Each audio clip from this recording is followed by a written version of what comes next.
प्रकाश आज येणार होता गावावरून, त्यामुळे साबुदाणा खिचडी करायला घेतली, पण तेवढ्यातच लाईट गेली. मग मला ते उकळीमध्ये कुटावं लागले, त्याच्यात काही बारीक होत नाही. आणि मिरच्या पण मी कट करून टाकल्या होत्या. कशी तर ती बनवली, त्यानंतर घरं वगैरे झाडून घेतली.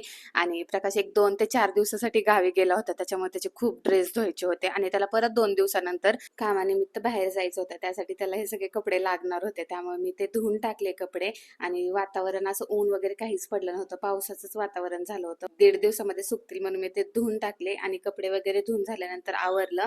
आणि दुपारी चहा नाश्त्याचे जे भांडे होते तो आल्यानंतर केलेले ते सगळे व्यवस्थित घासून क्लीन करून घेतले. किचन वाटा पण आवरून घेतला.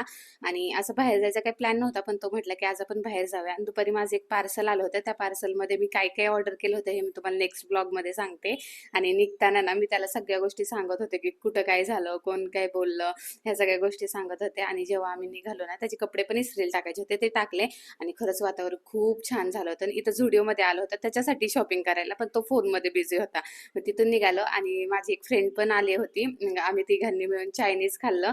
आणि तिथलं खरंच आतमध्ये त्यांनी जे डेकोरेशन केलं होतं ना, खूप छान होतं. हे टोपल्यांचं वगैरे डेकोरेशन केलं होतं आणि मला खूप आवडलं ते. त्यामुळे मी व्हिडिओ घेतला आणि तुमच्यासोबत शेअर करावं म्हटलं. त्यानंतर तिथलं आम्ही फूड मागवलं, तर त्याच्यामध्ये ना मला खडे मसाले दिसले, मोस्टली चायनीज फूडमध्ये नसतं. त्यानंतर चहा घेतला आणि घरी आलो. असा होता आजचा दिवस. भेटूया पुढच्या ब्लॉगमध्ये. बाय.